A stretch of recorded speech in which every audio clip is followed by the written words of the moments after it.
This episode of the Two Dads Podcast is powered by the Salina Moose Lodge 1473, where the drinks are cold, the deck is massive, and Tiki Tuesday, well, it hits harder than your uncle's broken Bluetooth speaker. And here's what's coming up for your week. On Tuesday, August 6th, it's my favorite national holiday. Tiki Tuesday is here.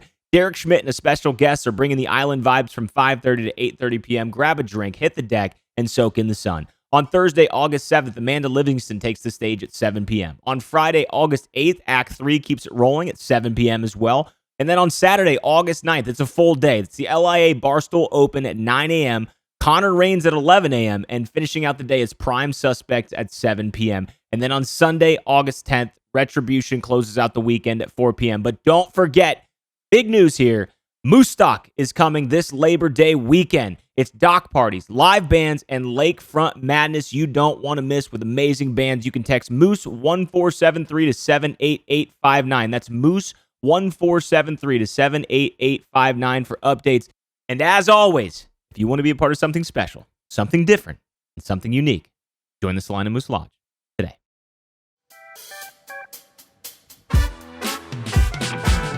Hello, and welcome to the Two Dads Podcast, episode number 25. Bill Ray to my left, lip-syncing me over here, as usual. It's good because I pick up on it this time. Bill Ray, how are you doing today? I'm doing well, buddy. Hey, how are you? I'm doing excellent. We've got Tom Burden here in the podcast studio with us. Actually, a little bit of a last-minute kind of grab here on the podcast. I'm excited to talk to him. He's got a lot of cool stories. We've got a lot of history, too, going back to hanging out a little bit when we were younger, to the Grypmat era, to the Shark Tank, to so many different stories you have with tattoos. I'm excited to have him. What is one thing you're excited to ask him about there? Actually, I'm excited. I saw his tattoos when he walked in. I saw that same hexagon thing on Instagram one time saying Catan? Yeah. Okay. Settlers of Catan. Sorry. Learning something new every day. Someone at the gym asked me if it was Settlers of Catan. I was like, no, it's... Oh, like Settler, like the board game? Yeah. Does this have anything to do with the board game? Did you slap him? Yeah, I did in the gym with the dumbbell. With the dumbbell. Oh, God. Well, we're admitting to assault here on the podcast, and that's the kind of start that we like to have. But before we jump into it, Tom, before we kind of let you... Real quick, I want to tell a fun fact. Sure. I've done over 100 podcasts, and this is the first in-person since before COVID. Oh, wow. And the last one that I did in person, the girl asked me, do you think COVID is a problem? And I said, no, of course not. And then like a week later, everything was shut down. But okay. Anyway, keep going. Sorry. Okay, that's great. That's a great story. I mean, I guess we're honored to be the first podcast that you've since returned to in person. Yeah. No masks. Everything's good. I just want to give listeners a little bit of context because they listen week to week. They get to hear the podcast. They talk to the dads. But today's guest for me was someone I grew up with and someone that I've had weird interactions with throughout my time. I don't really know how to explain it, Tom, and we'll kind of jump into this story. But, you know, one of the things I was always continually impressed with was your brain. And for those that don't know, Tom appeared on Shark Tank. He had sort of an idea for a product that he had envisioned working on airplanes. He had run into sort of some pain points is what, you know, we called them when we were doing, when I was in some product research and stuff myself. But he found some pain points. He found some things that needed improved. And you took it all the way to the show Shark Tank. Okay. You landed a deal with Richard Branson. And then you've now scaled this to like a global business featuring this product. So we have a lot to dive into. But the one thing that I want to say to people that are listening is like, this isn't just some random dude. Like, he grew up in Mercer County, not too far from me. I mean, you graduated from Salina. You were just a C-average kid from Mercer County, which I highly relate to. And I kind of want to pick your brain on the inventor part, the entrepreneur part. You've mentioned some of the tattoos here, and just sort of give listeners a background in, like, you know, you can take that product from zero to hero. You can take it from nothing to something. So thank you for being here with us today. What are you in town for? We nabbed Tom kind of out of the matrix. We just grabbed him. I'm like, what are you doing here? Can you come on the podcast? What are you doing back in town? Because last I saw you, you were in like Brazil, or you're looking to move to Spain. Like, tell us about your adventures, a little bit about Tom before we jump into sort of the meaty part of it. So he came home to try the chicken this weekend. Oh, that's yeah. why that was it? Two Dads was out. Yeah. And then I was like, I heard the Two Dads sauce is kicking. So how was it? It's good. It's honestly like your Two Dads sauce and the fries are like nailing it. Like I had the Hot Dad, which is great, but like your fries are like clearly Another level. Yeah. They're definitely another level. We've been getting that a lot, though. I will say, when we started, the people were like, the people that had tried it, or customers that would come by would say, like, wow, this chicken is amazing. I've never had, like, what I say is it's just homemade. Everything's hand breaded, everything's hand cut. But we've been getting Berkey made. Yeah, it's Berkey made. That. Don't give him a big head. He might hold out. He doesn't listen to this anyways. Yeah, it's true. He'll never understand the compliment. But the point being is we have been getting more fry compliments than ever. So I appreciate that. So you're in town, not obviously to try Two Dads Just, but what else? What brings you back? So I've been the last, technically I count 3 years, I've been nomading. So just like hopping around to different countries. And met one of my first countries, I met a girl, honestly, in Portugal, trying to get a one-night stand on Tinder, and then we just started traveling to different countries together. And honestly, in like August 1 is our 1 year anniversary of full-time traveling together. So anyway, she's from Brazil. She can get a visa easier in Spain. So I'm applying for like a long-term visa in Spain. So she needs to be there for 2 years. The visa I'm applying for is technically a retirement visa, which means it just takes more like complicated paperwork. So I got to swing over to Chicago to get to do this. We're leaving tomorrow. So so the next big move after this is to go over. We're moving to Spain.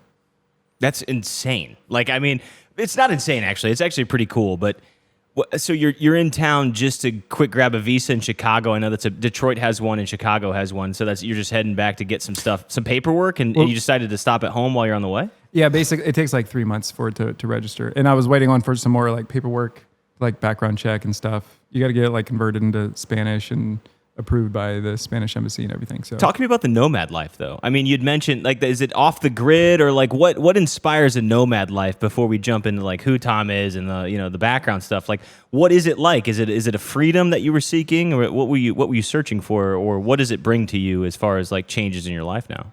Yeah, so I was actually a little bit of the longer story.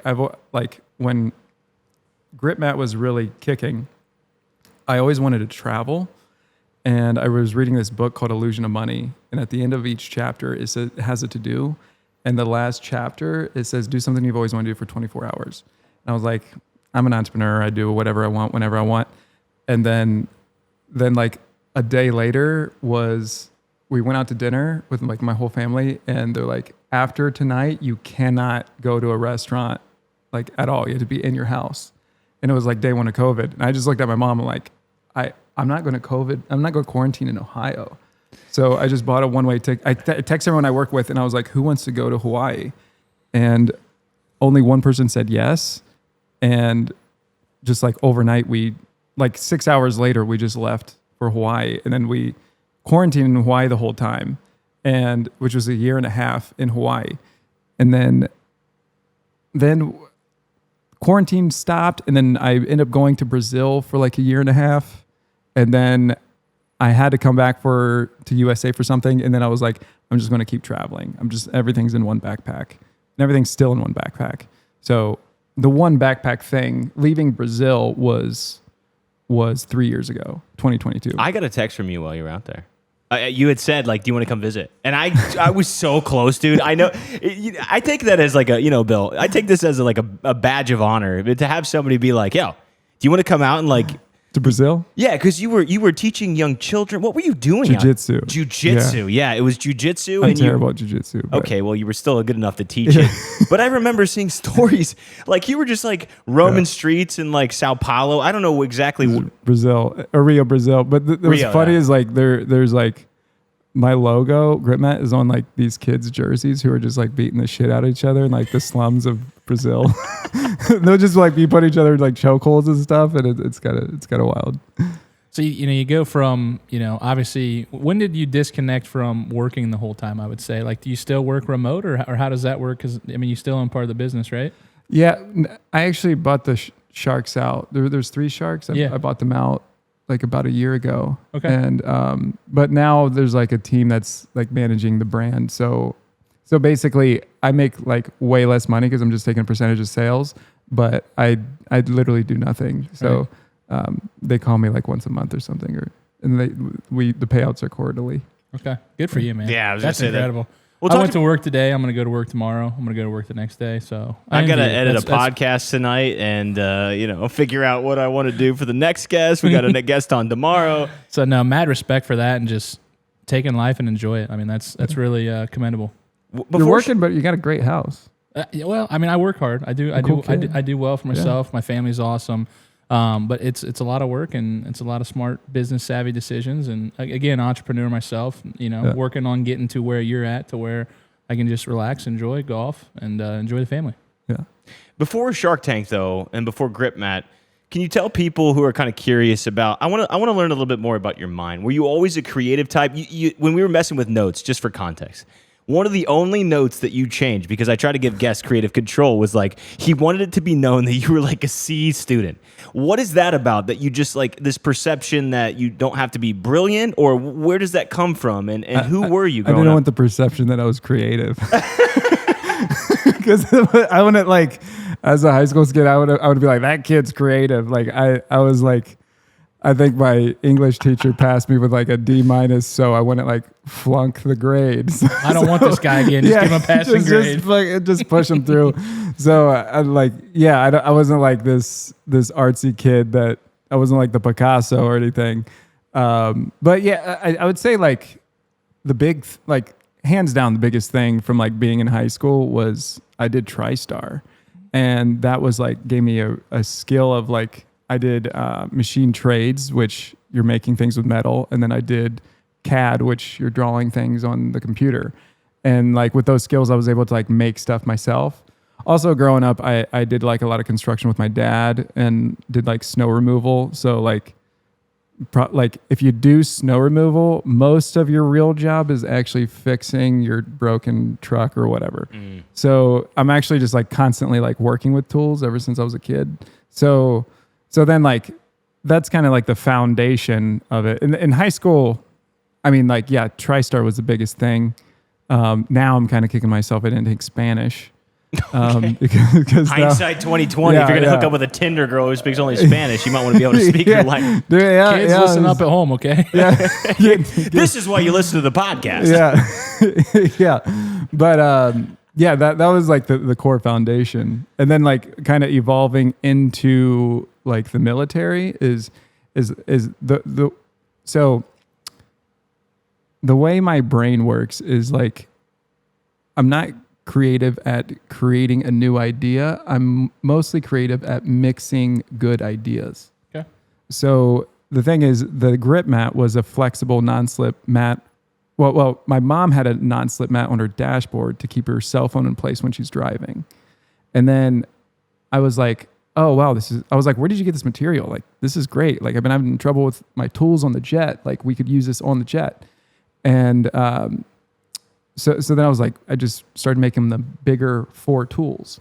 So, like I just kind of copied and pasted multiple ideas and just made it for a specific situation. So the thing is to kind of go back to like the military and like being in TriStar. And for those listening real quick, you were in the military. Like when you say military, you're referencing it. You were were in the Air Force. Yeah, I was in the Air Force, specifically like a branch of the Air Force, which is actually Air National Guard. So I was technically part-time Air Force, which kind of made the situation a little more intense of the idea of like struggling with your tools, because you're there 1 week in a month, which the thing is, the second you leave the base, you're not thinking of anything about the jet. Like you're an Eagle Scout, but can't start a fire. Like that's what I was with, that's what I was in the Air Force. It's kind of like being a chicken truck owner. You can barely cook. I've kind of cobbled my way through. We're good now, but in the beginning. So the thing is, what was like very good with TriStar is that I was at a young age, I had a set of like basic skills of how to make things. Also like working a lot as a kid, like working with tools. And then that just overlapped with the idea of working on a fighter jet. So the thing is, there's not too many people that are skilled at making physical products that also work on fighter jets.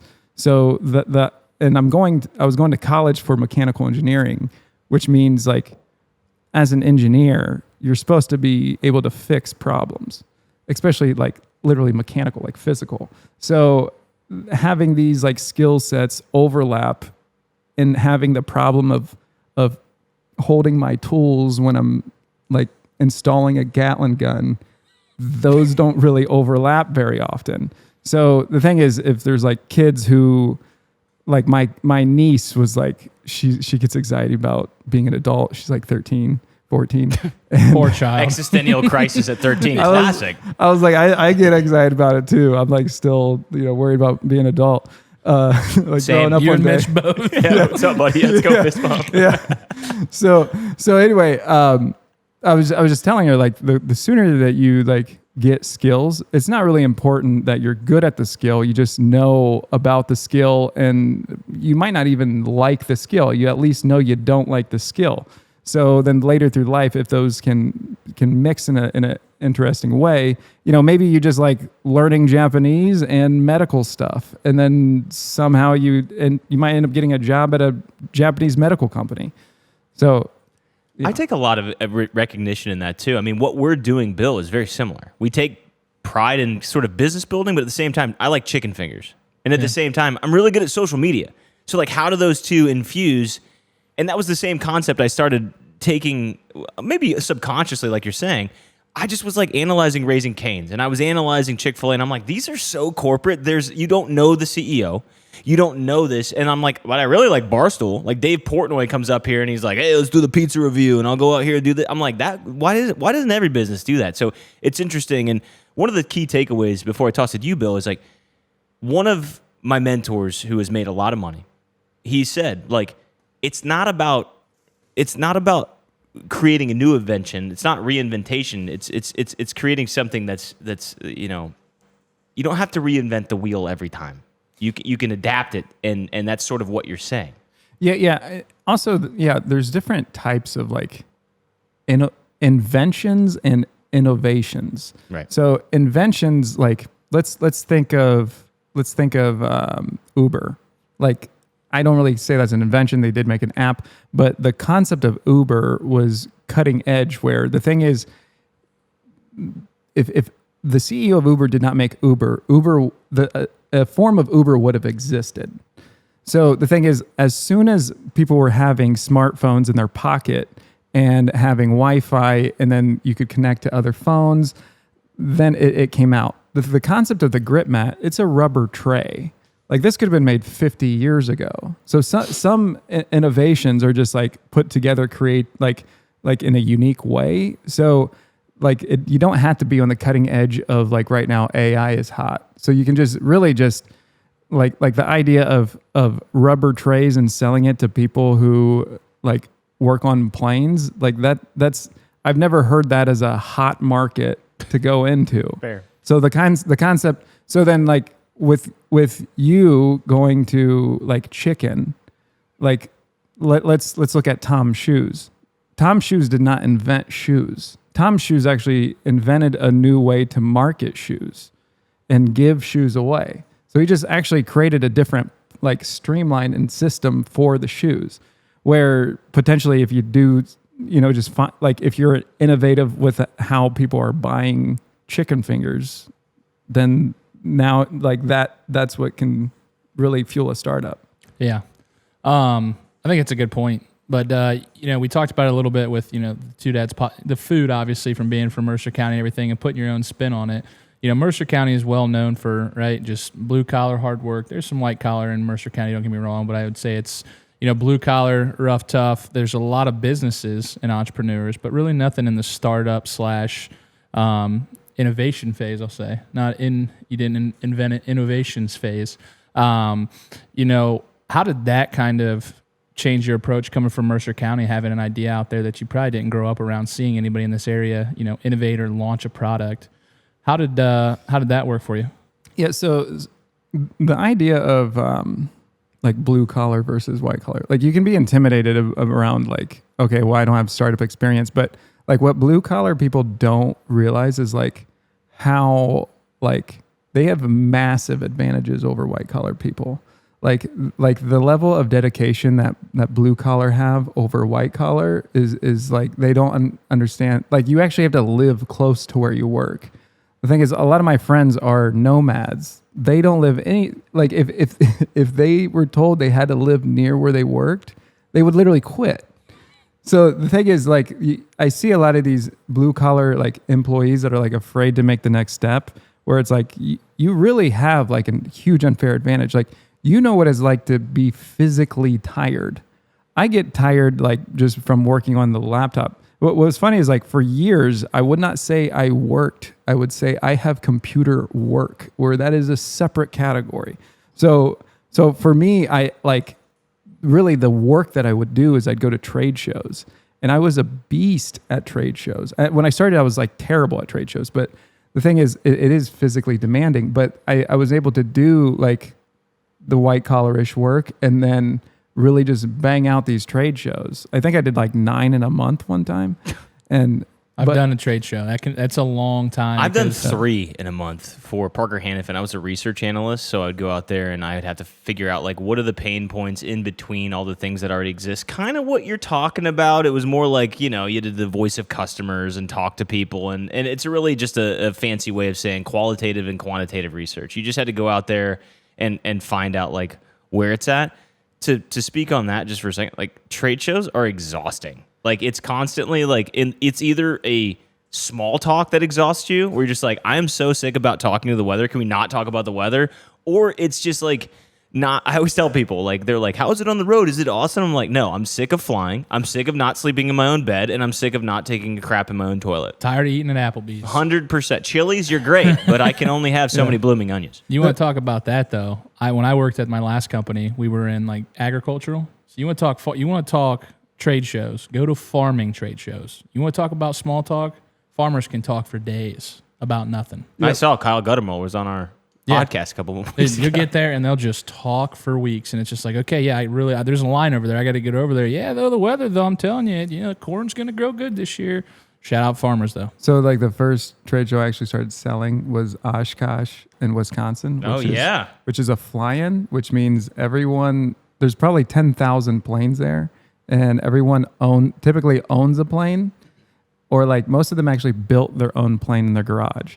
That's wild. So what's kind of funny is like, and it's almost like a vacation thing for them. So you could have some like hillbilly looking guy who's actually a hillbilly who just likes looking at planes, or is like has 42 planes in his garage. And so it's funny because this show's 7 days long. So you're at the booth like at least 10 hours, and then you have like after parties. And I've done this show before by myself. It's torture, but it's interesting. Like what you're talking about, the small talk. This is actually how we discovered our prime customer as Grypmat. Like, you would think, like, who do you think would buy Grypmats? First glance, I would think just your average Joe garage guy that tinkers on his cars and vehicles. That would be my first guess. Like a mechanic? Yeah, but it could be someone like a guy that would tinker. Yeah. Yeah, I would categorize it to male, not to be sexist. Okay, yeah. If we're going to like customer profile, I would say, do you want age too, or you just want like demographic, like base demographic? Broad. Okay. I would say, yeah, I'm probably in the similar thing. Joe Schmo, who works on a car, not an airplane, and he just needs his tools to be available and to be organized efficiently. Right. So because I've done like 100 trade shows, and I've seen like all the small talk is actually the biggest buyer of Grypmats are women, and they're wanting to buy gifts. So it's happened literally thousands of times where like there's this old guy who owns planes and cars or whatever, and he's walking with his wife, and his wife stops. He says, "Babe, come here. Look at this." Was he selling tools? He sells tools. I don't need any more tools. I like Snap. I got tools. It's like, no, this helps you from losing your tools. I don't lose my tools. And then they look at him and they're like, remember that last time at dinner time and you were complaining? You yelled at me about the socket wrench. You were 30 minutes late and you're complaining the whole time. And then like he'll like still be like looking at it, and then she'll just come, well, I'll take 2 of whatever. And then just like, bam, you just make the sale right there. So that for the longest time, I just ignored that. And then I was like trying to convince these like half blind old men to like buy the product. But what is this? Yeah. What are you selling? Is this? Yeah. You're selling pots? Yeah. I'm a craftsman guy. Yeah. So So anyway, when COVID hit, we actually started to like tailor that.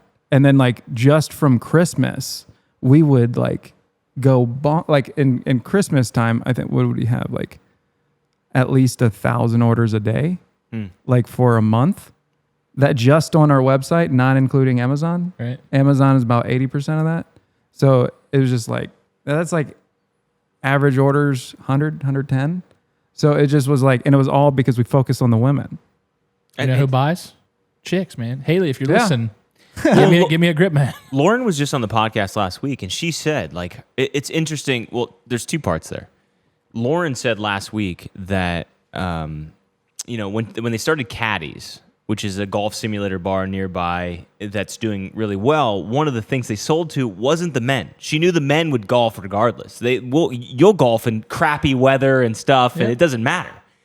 But the women are the ones that usually go with them or bring them, and they know the guys have something to do. So it was like the margarita concept, the spicy and margaritas, having like good, weird, like tapas and stuff. Like that was her attack plan, and that's sort of why it's working, is because she didn't go after the obvious. She went after the unobvious, like you're talking about. So, but this is what I'm talking about with like the blue collar. Like if you have the ability to just like do a little bit of blue collar in a white collar situation, your unfair advantage is just through the roof. Because like let's think of a product like this normally for a white collar person, they're just going to make a lot of like digital ads and test everything, which you can get a lot of data from. But the data is a lot different when you have like thousands and probably millions of people walk by.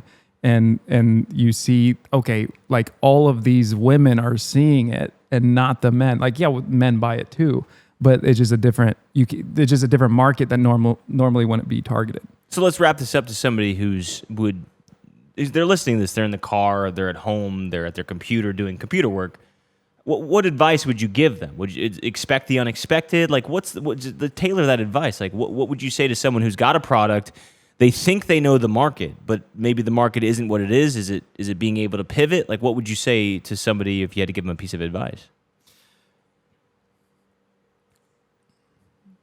For starters, I would say, like, if I'm going to talk specifically to blue collar or almost anyone, is like, well, for one, I like to say, don't really worry about the things you don't have.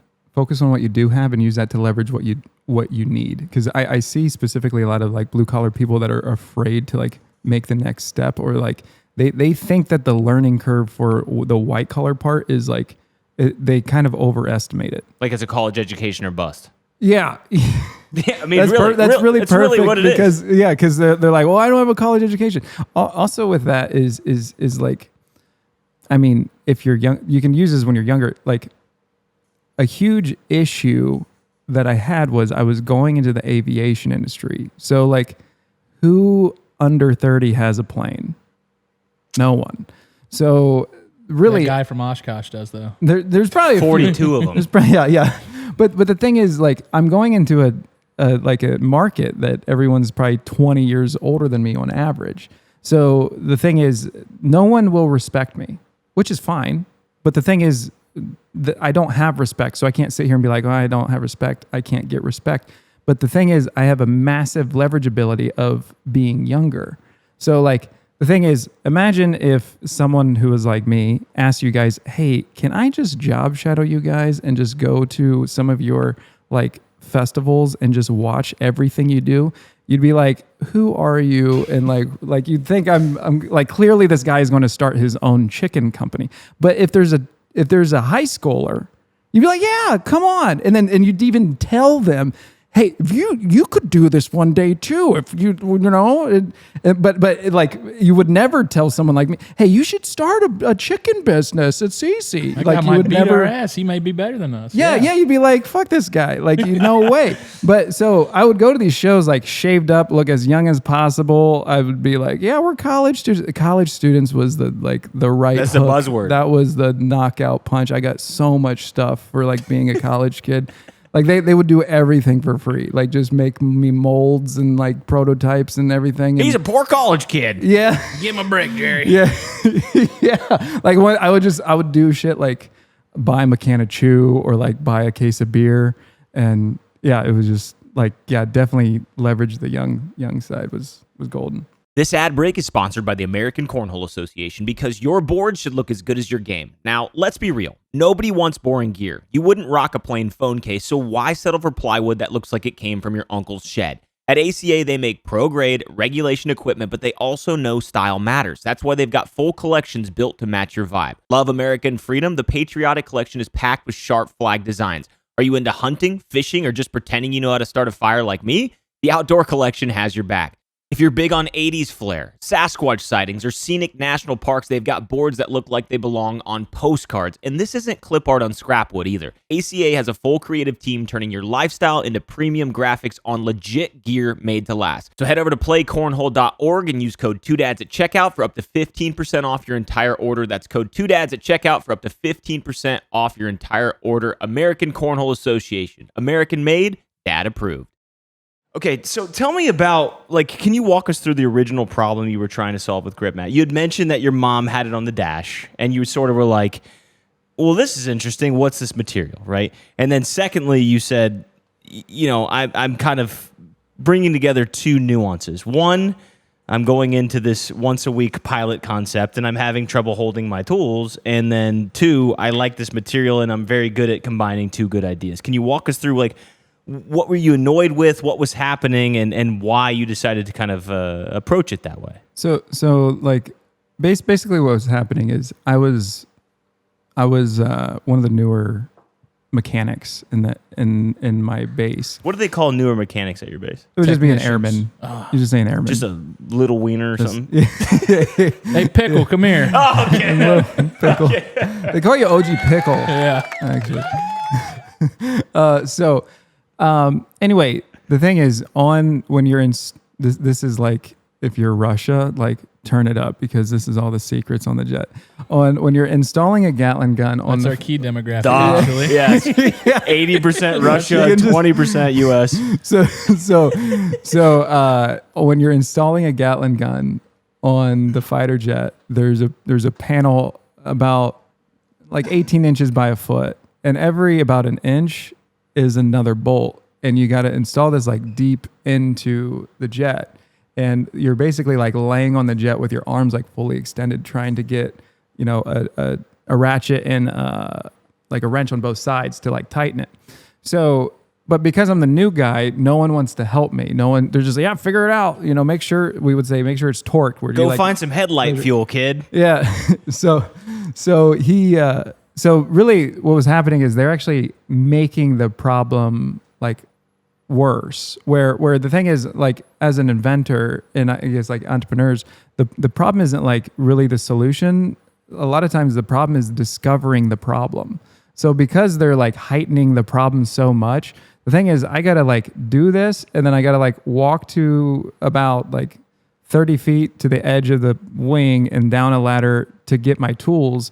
And every single bolt that's all the way around the edge, I need a different tools for every single bolt. So this one panel could take you an hour. No wonder our military budget is so high. Yeah. We've just using different bolts and shit. I mean, problem solved there, America. Yeah. That's a different rabbit hole we can go down. Oh my God. Yeah. For your first prototype, obviously, we have a version here that's on the table for you guys listening on YouTube. But, watching on YouTube. They're listening as well. Damn. For your first prototype, how he's right. Yeah, I am right. How did it go? Were you satisfied? How close was it to this? And kind of, how'd you get your first one off the ground? I would say. So my first prototype, I haven't told this on the air before, but breaking news. At University of Toledo, they got a shop. So when you're an engineering student at University of Toledo, your last class is you have to make a new product, and invent something as a group. And they have these shops that you can actually make your physical product. So I was not in that class, but I just went to the shop and I was like, hey, this is what I need to made. Can you make it? And they're like, what class are you in? And I knew all the teachers' names. I was like, I'm in Springman's class. And then they're like, oh, okay.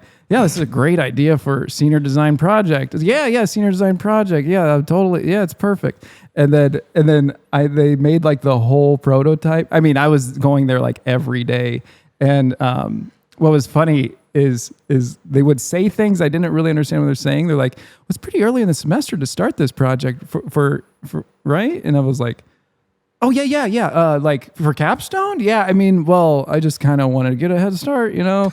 And then buzzwords. Yeah. I don't even go to Toledo. Well, there was a point where like the guy found out and he was like going to turn me in or whatever. And it just worked out like that was the semester I dropped out for a bit and I like went to Wisconsin for this like military startup.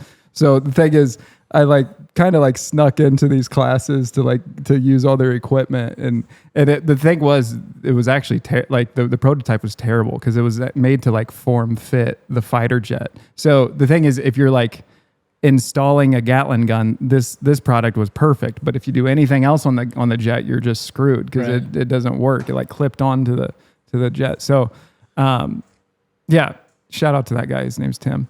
Tim, I respect the hell out of you, and I just love the hustle. That just shows you, hey, that's what entrepreneurs have to do sometimes. Talk to us about Shark Tank, though. Okay, you go from building this product, you're stealing stuff, you find something that's at like probably worth a damn, like it's decent. How do you get involved in Shark Tank and the show and talk to us through that?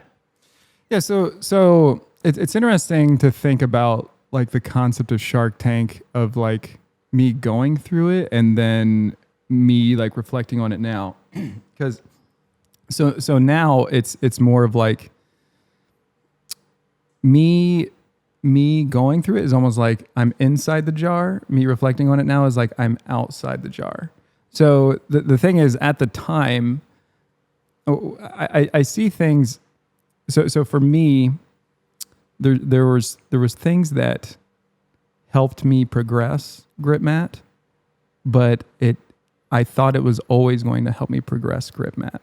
So an example would be, if you need to get in shape, you go run a mile. But the thing is, what happens if you run 2 miles? You'll be in more shape, right? Yep. What if you run 3 miles? You'll be tired. More shape. Yeah, okay. And then let's say more shape for me. Yeah. And I'm jacked. But there's a point I'm where not. if you run another mile, it'll actually be harmful for you. So if you know what's his name, like David Goggins. Oh God. Like Goggins is literally to the point where he's like killing himself by running so much. So the thing is, for me, when you're asking me about Shark Tank, my thing was having a vision and like visualizing everything. So the thing is, if you're living in the past, having a vision of the future is very beneficial. So it's if you have no motivation, having any form of motivation is beneficial. But then there's like a deterioration point of having a vision that it doesn't work anymore. So me having a vision of I'm going to get on Shark Tank, visualizing this, envisioning what the sharks are going to ask me, and then also visualizing, okay, how do I get to this point? That's what I did every day. Every day I would I'd stand in front of the mirror with my arms up for 2 minutes, and then I would like stand with my hands on my hips, and then I would just like, all I was doing the whole time was visualizing the future. So the thing is, at this point, this had a positive direction for me.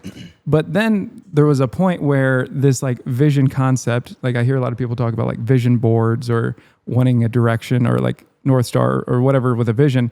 But then there's a point where it starts to deteriorate because now I got everything in my vision. I actually got better than what I envisioned.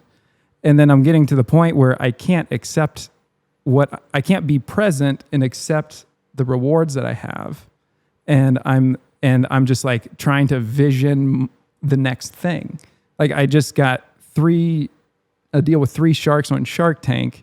And I was literally like hopping on another plane to go to like an automotive competition in Vegas. And I couldn't even like sit and like accept, like, I just did my goal that I was like trying to do for 5 years.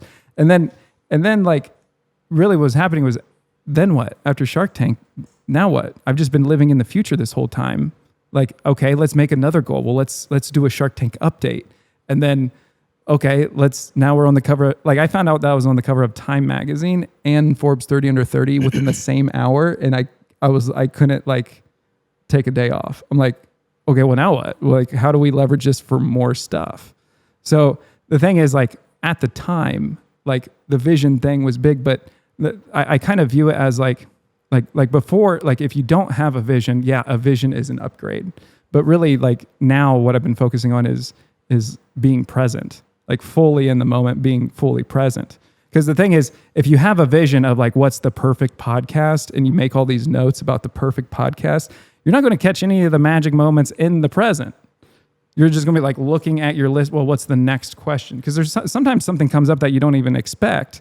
And then you're like, what if you just miss all that? And you're like, okay, the next question. And I've been on a lot of podcasts like that where I'm like, did you hear what I said? Right. Because the question you're asking me isn't relevant to what I just said.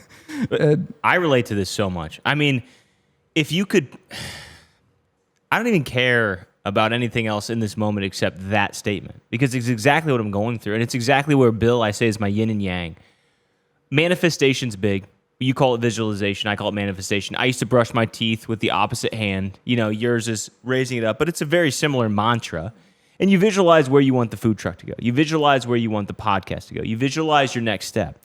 And I completely agree. Actually, it was only about a couple months ago. My fiance and I got into an argument, and it was tough. It was really, really difficult because I was saying, I have to push this thing into the future. I have to keep going. I have to do this.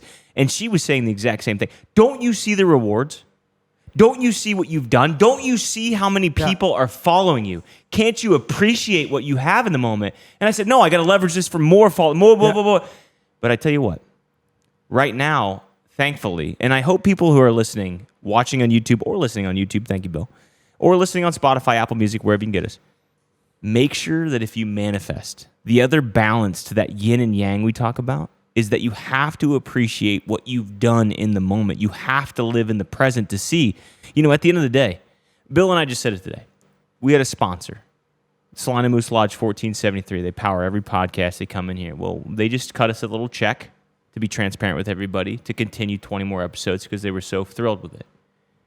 And today was one of the first days that I said, this is really cool. We're just getting paid to do what we love, what we want. But I tell you what, in my 20s, pre-divorce, a lot of the topics that we talk about on here, things that I've changed in my life or have completely ruined. I mean, I've ruined marriages, I've ruined friendships, I've ruined concepts because of that chase. So the thing is, I thought I was addicted to like growing and leveling up. I was actually addicted of not being enough. 100%. And I talk about that too. I think the issues that will go back to is parenthood. I think to give people a piece of advice, therapy has been a huge thing for me. And one of the things that I discovered was like, what are you leveling up for? Is there something inadequate in your life? Is there an insecurity? Is there a parent that just didn't give you the affirmation? You know, there's a lot of depth there that you need to explore yourself. But to really bring this podcast, and Tom, this is what we do. Like, and I hope this is one of your favorite podcasts because this isn't about Shark Tank. I don't give a shit about the Shark Tank. It's part of your story. It is a good talk show, about though. it. I do like it. Yeah, me too. But I will say, humor aside, it's about figuring out how to live in the present. I think every mentor you could talk to is certainly trying to get you back from the chase, although it's important to come back and make sure that you value what you've done, to give back, to put back, and what are your thoughts on it? I see your furrowed brow and you're thinking, so let's see the wheels spin. Let's see the wheels spin. So, before I get spinning too far, sure. Just my 2 cents on manifesting is like, I see a lot of people who treat like manifesting as it's like this, like it's a thing they do or like it's an activity. But what I really believe is like attracts like. So you're actually constantly manifesting whatever you are. So if you're constantly in scarcity, then you most likely will have other friends that like to talk shit about things, that are always complaining about things. If you're in abundance, then you're going to be surrounded by other people who are abundant and have like ideas and want to do cool things. But like the thing is, so my big thing has been meditation. So I do these things called Vipassana retreats, where it's 10 days of like no phone, no reading, no Wi-Fi, no talking. Like you don't even make eye contact with each other. And then after that, you're meditating. Like I meditate at least an hour a day. So like the thing is, what I've realized is a lot of my actions were actually built with internal scarcities. So like I got the Jenga blocks here. And so when people ask me about like starting a business, like let's think of how you start or how you would build a Jenga like tower. So typically there's like, you technically have like 3 or 4 ways to like build the tower. Usually you do like 3 by 3 and then by 3 by 3 by 3. Now the other option is you could just do 2 by 2. And then like what's the next option with a Jenga tower? Like as you're playing. 1 by 1? Right, you could do 1 by 1. So the thing is like which one has the strongest base? 3. Or which is the strongest? 3. 3. Right? Okay. So the thing is like, the thing is 3 is the strongest, but what if 3 is at the top and then 1 is at the bottom? That's a nightmare. It's worthless. It's going to fall. So the thing is if we have the foundation of a business that is like, has like the 3 by 3, it's going to be much stronger, right? Yeah. Now the thing is, if we have the foundation of a 1 by 1, a big positive of that is that you can grow way faster because it only takes 1. But the problem is, like the thing is, as a business, people don't see it until you build it high enough, right? So you're doing all this work, they're like, oh man, you just started a podcast. You're like, this is episode like 200, or whatever. Like I've got like all this other stuff I've been doing, and like, yeah, you just finally, why did you just start yesterday? But the thing is, like, if you have the proper foundation with a business, then therefore you can then like the foundation would be much stronger. So, like my cousin has like a dentist like insurance tech startup, and so this is what I mean about like internal scarcities. So like the difference between external scarcities and internal scarcities is like external scarcities are like material things. Like an external scarcity could be like food, safety, monies, typically for like in the States for a company. But then there's like internal scarcities. So my cousin was telling me like why he wants to start his business. And he's like, well, it's fun to do. And then like we get to doing a little more digging. He's like, he goes, well, actually, I like building an environment that I control. Mm. So what's the scarcity? Control. Exactly. Yeah. So the thing is, think about this. Like, if you know the history of the company Tesla, Elon Musk did not start Tesla. He was basically like a big investor, like the co-founder or whatever. And there was another guy who started the business. Now we can sit here and argue if like the business was stolen by Musk or whatever. But the thing is, if that guy had a high sense of control and like didn't let Musk do what he did, the guy's literally worth billions of dollars now because he actually gave up control. So the thing is, if we like with the meditation I'm talking about, if like I'm able to see like the internal scarcities that I have, and then I'm like, okay, because I'll have these business ideas, and I'll be like, oh, that's a great idea, and then I'll be like, okay, what's the scarcity? I was like, well, you could make a lot of money. Well, I have money.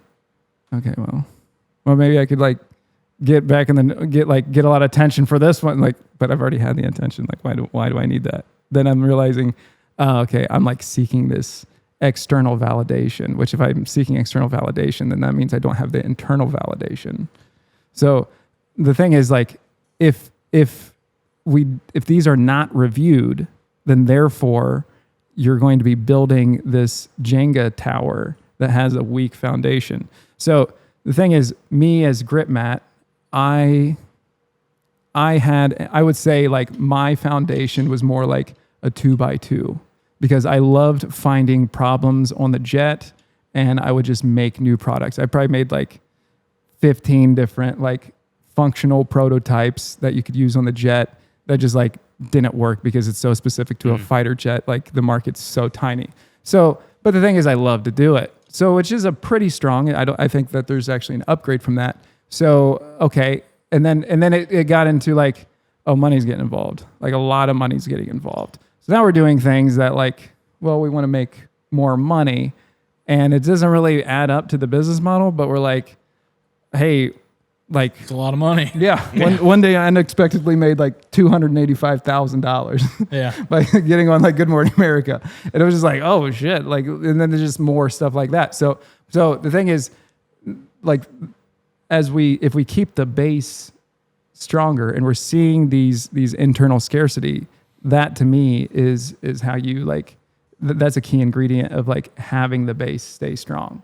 What do you think our internal scarcity is at Two Dads? Like, just, Bill, you're an operations guy. People ask me all the time. They say, what's the other dad? Like, what's he about? What is he? And I say, that's my check. Like, for me, I think I would build it on a 2x2 myself to start, and I'd go to 1x1. I probably would take a very similar route to you, Tom. Like, I genuinely would. Like, you know, you're just trying to figure it out.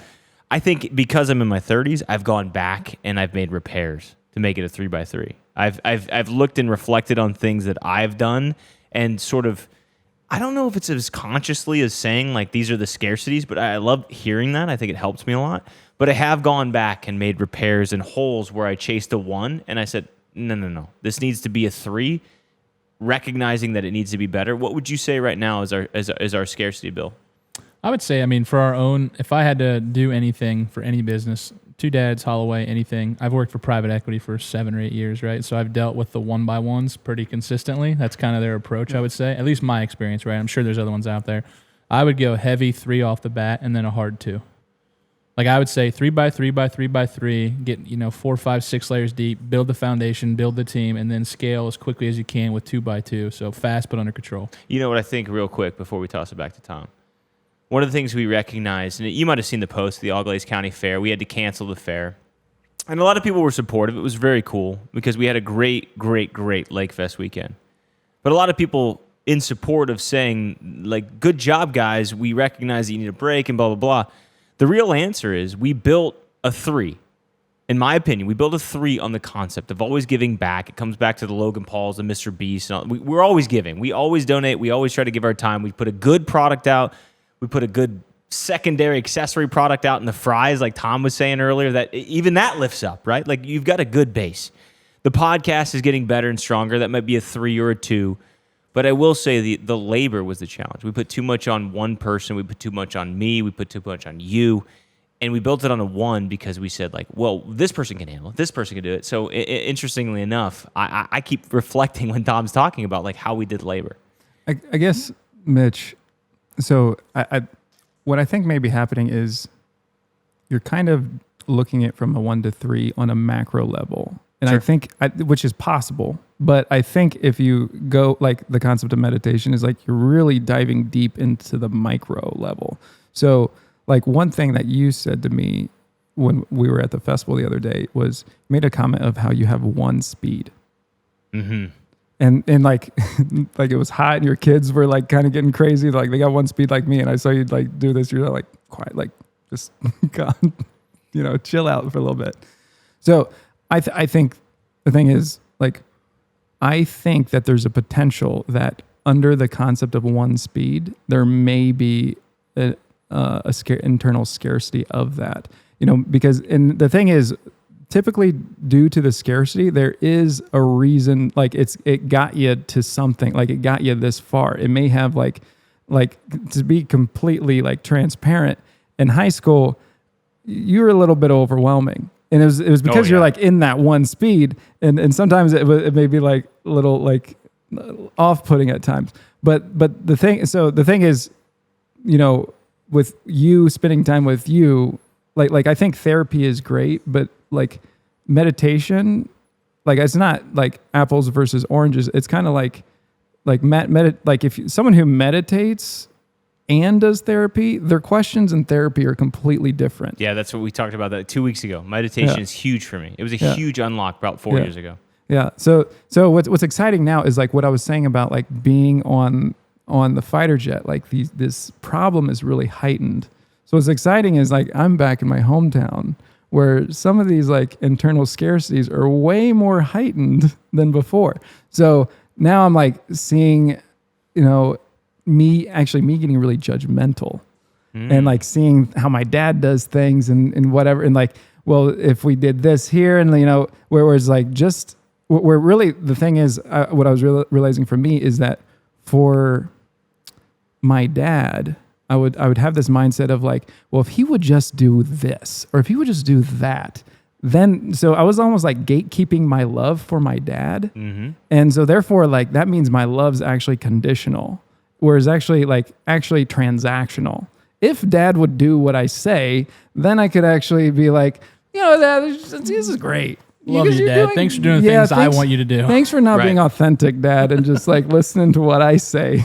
No, some things are like, can be, and it just like for me, it was sometimes there was like hitting a pretty hard button that we're getting like political. We're getting, but the thing is, seeing myself of the idea of like, like my sister, you could probably feel a similar way with your ex-wife. There's just some things, if she says it, that motherfucker is just like, it just like, it's like a twisting the knife. But like one of us could say the exact same thing, and then you'd be like, oh yeah. I struggle with that all the time. Yeah. Like not as intense in my 30s, but I agree with you. And I think this is probably relatable for a lot of people in town. And I'm happy to put myself on expose here. Like, there is a lot of that. There is a lot of like, even Bill. Like Bill pulled some duct tape the other day, and I was like, "That's too much duct tape."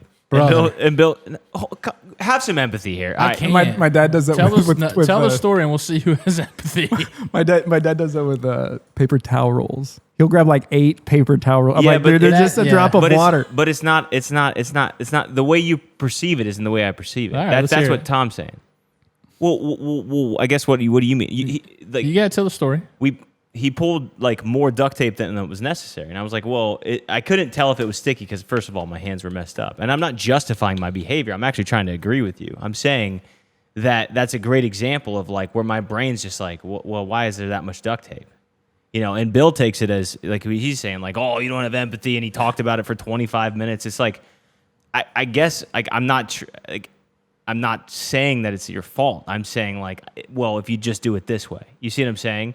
So I get where you're coming from with this and like see who has empathy, but that's the same mistake that you're making that I'm making. You see what I'm saying? Yeah. Like you that's conditional just as much as mine was conditional. You see what I'm saying? So your reaction is just as the same as mine is the. So mine would have been more operational. In my head, right? I went to the operational brain, right? And I said, I'm like, okay, Mitch, how much duct tape should I use? And he's like, this much. Right. See, what's this much, right? The thing is the whole thing is not about duct tape. Right, it's for both of us. In this case, like there may be like a sense of like control or like, and the thing is, mine is a complete relinquish of control. Like it is so much spinning off of like where I've come from in life, and again, I'm comfortable with accepting it. It's just the process in which you speak as well is a lot longer than just being like, I've identified it. You know what I mean? It's a rewiring of sort of. Yeah, and that's what like.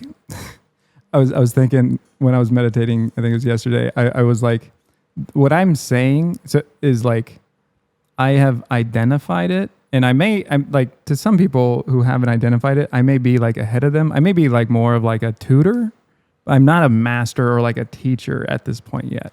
So like, I'm still like working on this stuff. So like the concept of like control, like I want to control my dad's actions of like, or what really to get down to it, like I want to control my dad's thoughts, things he says, like everything, because that's why it's pissing me off, because like he's saying things that's not, like that's not the way what I want acceptable by me. But the thing is, the opposite of control is acceptance. And then the thing is also like the idea of like the level of my acceptance for my dad is actually a mere reflection of myself. So like my acceptance of like if I'm not accepting him, then there's like that same person of acceptance is actually happening internally of things that I do. I'm not accepting it. Well, how much money did I make this week? Like what did I do enough? That was the big thing for me for years. Like I couldn't sleep until if I slept past 7 a.m., I'd be like an anxiety wreck for the whole day. All right. So one thing I did want to talk about, and I know I talked about it earlier, are the tattoos. I think it's really cool. So I don't have tattoos. My dad always said when I was young that if I ever got my ear pierced, he'd rip it out of my ear. If I ever got tattoos, I couldn't come back home. So he passed when I was 18, and I'm still scared of the man. So I do dig it. I like it. But I saw something on Instagram the other week, and I actually sent it to Rob, our buddy that works for us. He's got tattoos too. I'm like, dude, this is such a cool concept because I like that the artist has influence on that. So it's like an art piece within an art piece in my head. Not a tattoo guy. So where did that come from? Where did that start? Actually, so let's look at this one. This is the Netherlands. And when I went there... It's like a windmill on there from here that you guys can't see on the camera. Yeah.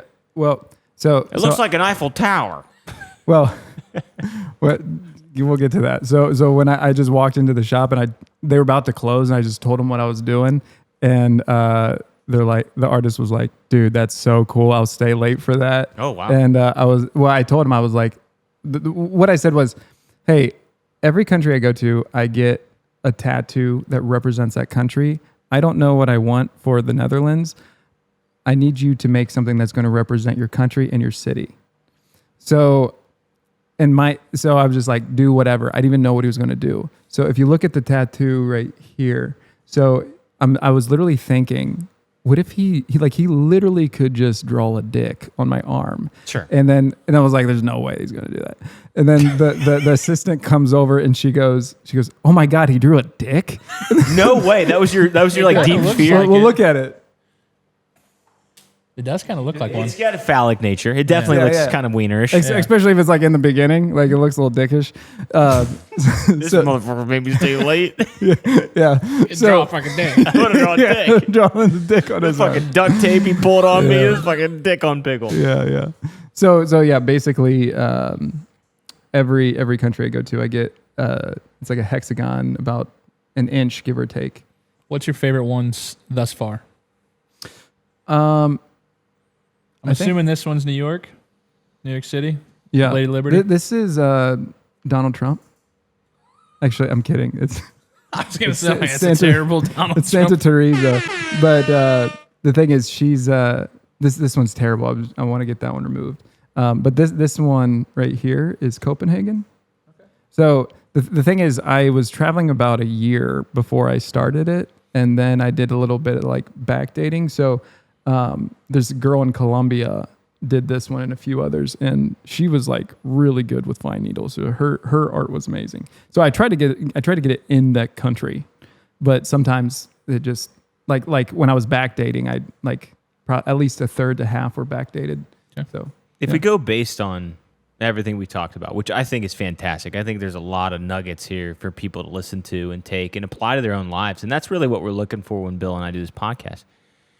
You talk about ink and you talk about tattooing your body as part of a remembrance. Is there a scarcity in the reason that you get the tattoos? I mean, I don't feel the need to get tattoos for memories, but to go the other direction and be open to it, is there a scarcity that you're missing in terms of meditation of why you have to document these on your body? Is it some kind of like memoir? Like, what is it? So the thing is, like my scarcity drug, like the thing is, lots of people have addictions. It's just like there's a few that are not publicly acceptable, but there's some that are like actually encouraged. So like if you're an alcoholic, like that is not publicly acceptable. Yeah. Hey, so in this garage, it's okay though. Yeah, but like how was the podcast? Great. Yeah, I mean, I think Elon Musk said something like, if a monkey didn't have any bananas, we would give them bananas. But if a monkey had like hoarded lots of bananas, they would study it. And then he's like, but when a human does it, they put him on the cover of like magazines. He's a billionaire, you know, like he's hoarding all this money. The monkey banana guy. Yeah. So the thing is, like his addiction, like I don't know what his addiction is, but like if your addiction is like I need more money all the time, like that's actually like socially acceptable. So the thing is, my thing was like external validation. So when I'm talking about like this tower getting like when we're going off external validation, like I need other. The thing is like external validation also. Believing that my self-worth is tied to the actions that I do. So the thing is like, I need, like, this is like the one block I'm talking about. So the thing is, I need to do bigger things, so my self-worth is higher. Which the thing is, it's not true. Like your self-worth does not change. Like, honestly, like it's almost disrespectful to like try to convert like the value of humans to dollars. Because it's like, what's your son worth? How much is your son worth? A lot of money. But if I have a lot, like, would you? No, it would be untouchable. Priceless. Right? Right. Priceless. It's almost. Well, I don't know. I mean, what day? You're like $10 million. I like whip it out, and you're like, well, okay. You're all right, we'll let the kid. Yeah. Can I see him at Christmas? But internally for myself, I was doing that. So I was Same. like, I agree with that. Yeah. I'm similar. So and then the thing is like the external validation. Like if that was a drug, I was a drug dealer. I could go to any like news station and get on whatever. So the thing is, knowing that external validation was my like addictive drug, like the past like 5 years of like meditating a lot and everything, this is me like kind of doing the AA and like detoxing. Mm-hmm. So the thing is, when you ask me about what's the scarcity with the tattoos, I would say the tattoos are actually made in abundance, but I have to watch my addictiveness of like, I could get a lot of attention over like tattoos. I could do a podcast and get a lot of attention. And then I can, and then so I have to be like, okay, well, am I getting tattoos because I want attention, or do I just get tattoos because it's a fun activity? Every time me and my girlfriend go to a new country, we're just like, okay, what should we get? Like, oh, this would be a good idea. That'd be like, it's just fun to do. So the thing is, I got to make sure it's in check of like, am I burn out from traveling and just like need to chill out, and I'm like still grinding and like traveling next country, like taking selfie, like not even experiencing the country. Like honestly, like I do have an Instagram for the tattoo, but it's honestly pretty shit. I've only done like one full country. Like I want to do like 3 posts of each country, but the thing is like I've been to 55, so I've got 1 on there. So I'm just like, the thing is, the priority is not me posting about it. Now, the thing is, like go ahead. You got a question. The question comes to mind. Where's the balance? Because you could drive yourself crazy between curiosity. I understand the human mind is a beautiful thing. I understand that the delving into the idiosyncrasies of who you are. I mean, the fabrics of your synapses and how you fire and how the nylon sheath in your brain reacts to certain everything. Neurons firing, okay? I have 2 questions. 1, how do you find balance between not objectifying yourself for something that you didn't genuinely feel? Like maybe you just like to get tattoos because you get tattoos. Like what's the balance between trying to recognize that maybe you have an addiction or don't have an addiction, or that it's just something that it's fun, so you don't accidentally classify it as something it's not? Right. So like that's what I think what happened with me and Grypmat was like the foundation was strong, and then as it like progressed over time, then I'm like starting to do the 1x1 tower, and now like it's like, yeah, I mean, I could like right now I can do more Instagram posts and like build it really fast, but like it could easily be tipped over. So the thing is, okay, so where's the balance? Where do you stop? Where do you start? So the thing is, I think that like for me, that's like the concept of my meditation is just like being aware of that. Like, am I doing this more for external validation, or is this, part of my internal validation? The thing is like, the thing is, if I am internally validated, then what would I do? Versus like, what would I do for external validation? Like that's 2 different things. Where the concept of external validation is like you want other people's approval or other people to see you in a certain way. But the thing is, if people saw you in a certain way, then like, what would you do? You could just do that thing. It's so weird you say that. I'm going through that same thing. And I'm going to be honest with you, regardless of the tape bill, one of the things that I really appreciate about having a good partner is that I'm no longer externally validating. I just care more internally about like, hey man, like I really value your opinion. Like, do you think this is right? I'm asking more questions. I'm doing things in the exact opposite. Because in my 20s, it was completely opposite. It was completely, how am I curating OG Pickle? And I talk about the death of OG Pickle a couple episodes ago. Like it was like, and that's the question I want to ask you. So I'll wind this backward. When I went through divorce and I recognized pain, and I recognized that this journey resulted in consequences, which the consequences, both positive and negative, were you can build and at the same time you can destroy. And in my case, I destroyed marriage. All right, I destroyed and I alienated and I self-secluded and I self-loathed at the same time I self-loved in a weird, disgusting way. My question to you is, to get to this meditative state is not something that you consciously just go, I think I'll meditate today. What point in your life did you say, like, I need to stop and I'm going to start meditating? Was it depression as a concept? Was it just a heightened success that you felt a crash? Like, how did you get to the point where you needed to, where you consciously decided in your brain, Tom needs to self-reflect. Like, I need to check myself real quick. I'll do it in the form of meditation to practice. It obviously led to something great, but like, was there an event that led to some kind of catalyst? So, I mean, like specifically for like meditation, the big thing was I went to an event that Kyle Cease spoke at. And right when he came out, he said, I don't prepare for any of my speeches. I actually just be present and let like the present moment like flow through me. And right away I thought, God, this speaker's going to suck. And boy, were Sorry, you Cal. wrong. and Crush then, me. So then he like, it was amazing speech. And then I started following him, and then he was big into meditation. And then really like from then is like the concept of meditation just like is just on repeat, just like making you like present, focused, like coming back to like right here, right now. And like the thing is that was so foreign to me. And really what's kind of wild with like a lot of this is like, why was I never present? Where like kind of going back into it is, so in during COVID, my parents got a divorce. They were together almost like just short of 40 years.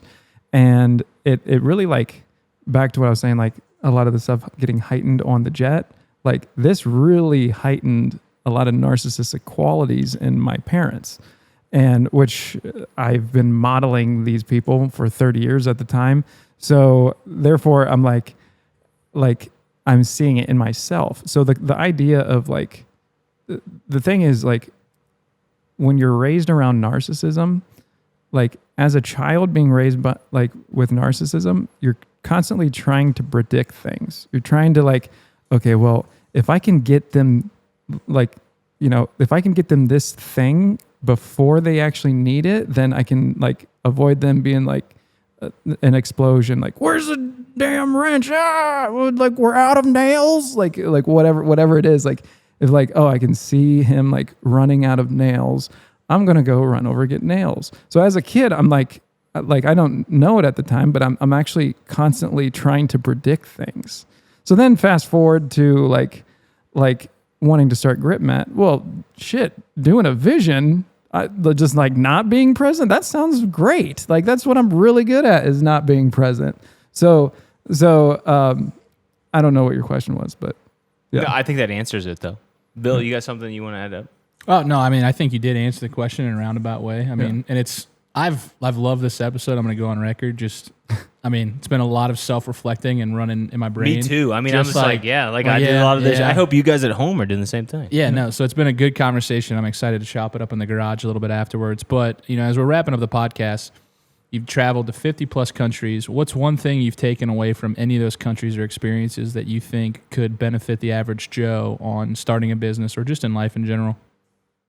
Really, the idea, like, if you, like, through traveling is when I picked up meditation. So, like, the concept of me, meditating and starting a business is completely different. It's just, it's the same as, like, what we were saying with the therapist. Like, someone who meditates and then does therapy is, like, completely different. Oh, I blow their minds. Right. So, no offense, I blow their minds. They're like, what the fuck? Yeah, so like, let's, like, a therapist will get questions typically like, should I break up with my girlfriend or boyfriend, or why do I feel this way? Yeah. Where like someone who meditates would be like, I've decided I'm going to break up with my significant other. Like, can you just talk through it with me, or like, what's a good, like suggestion of how to do so? So the thing is, like, think of that difference between therapy sessions, and then the different, like, that's a similar representation of trajectory difference for a business.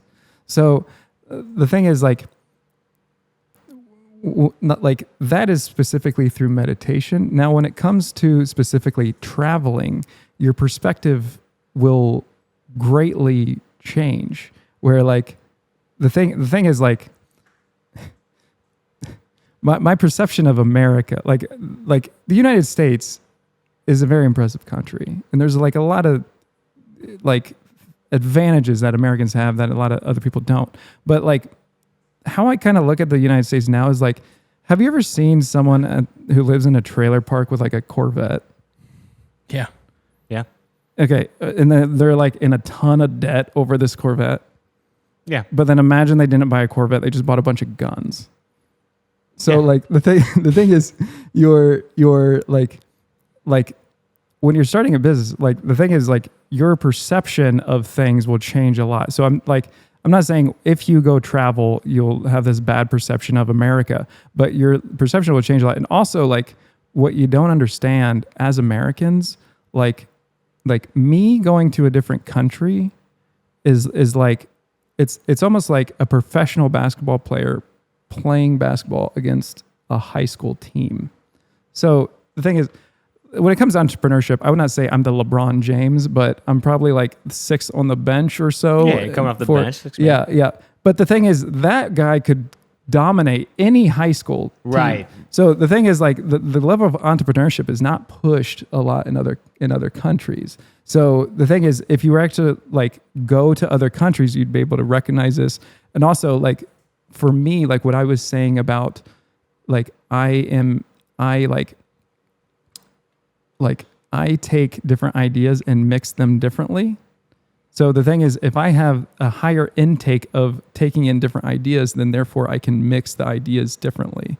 So yes, like it would be very easy. Like, you can go to other countries, learn things, and easily bring it back to the States, that because those entrepreneurs in other countries have never gotten it. So it's just like a massive eye opener.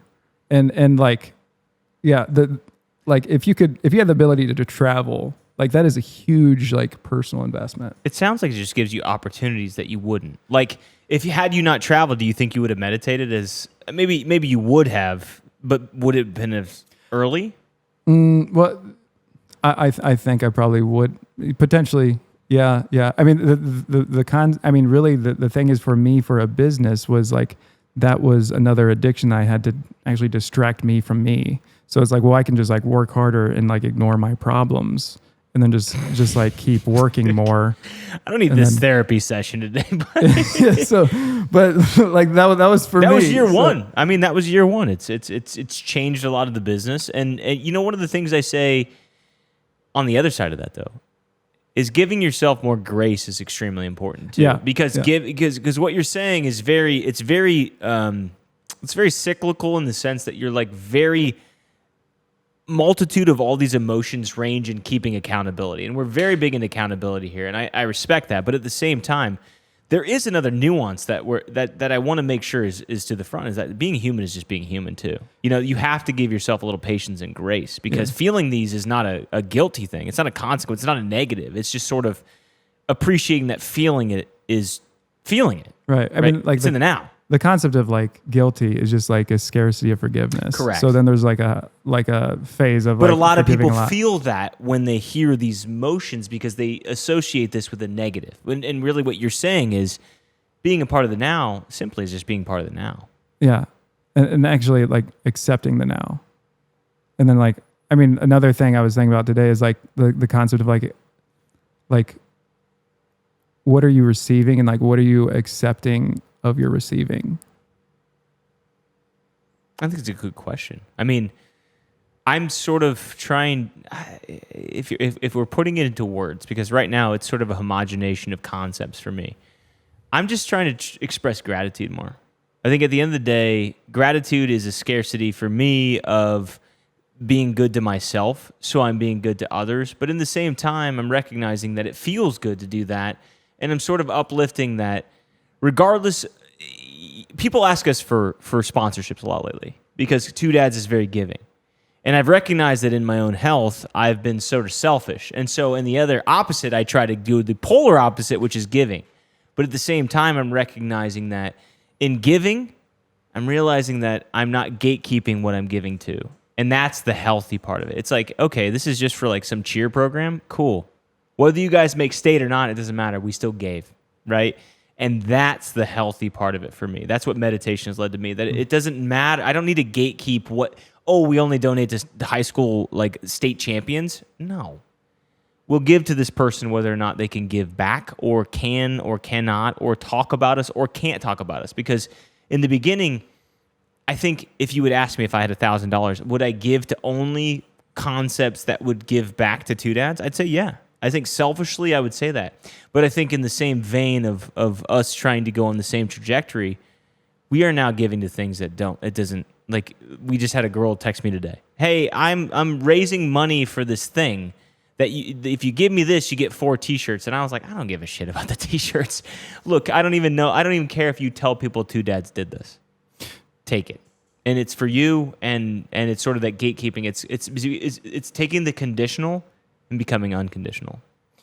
Yeah. Well, earlier you asked something about like where's the balance? Like where do you draw the line? And I feel like one, like the concept of the balance is only seen like in the present moment. So like the thing is, you give to whatever person, but like, what if you have like 300 people in the same way ask you tomorrow for like the same thing? Like your partner might be like, what the fuck is going on? Like you're just giving everything away.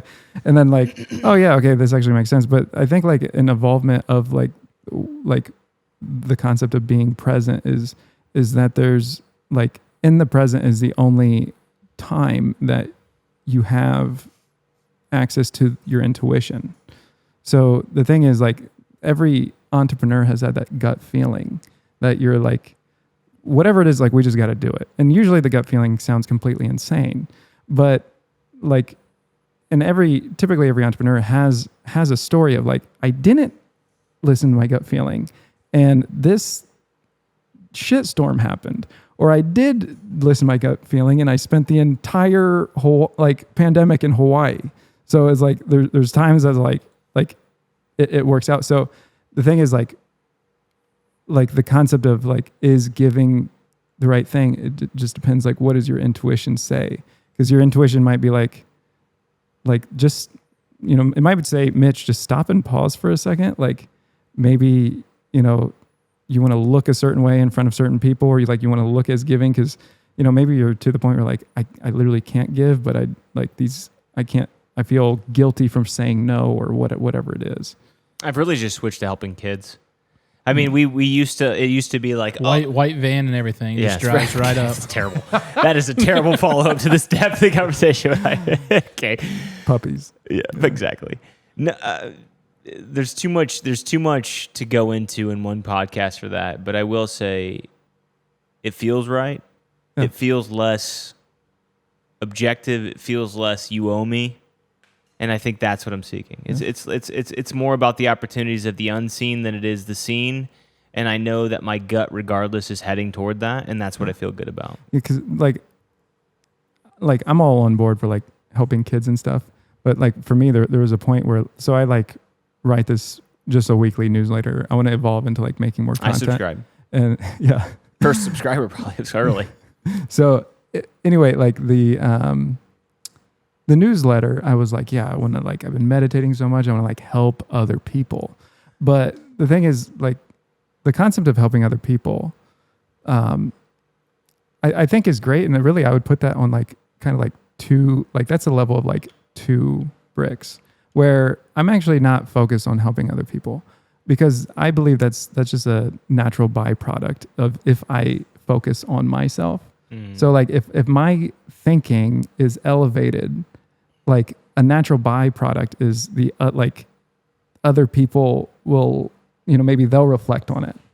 But if I'm just like you mentioned something like, what's our scarcity? If I was like, okay, well, I'm going to help you guys with your scarcities. Like the thing is, I can't tell you what your scarcities are. You're with you 100% of the time. Like I just know a quick little snapshot. I might have some opinions or some advice, but the thing is, I can't really point it out. So the thing is, like the more I focus on me, like the natural byproduct will be that my children will be better off.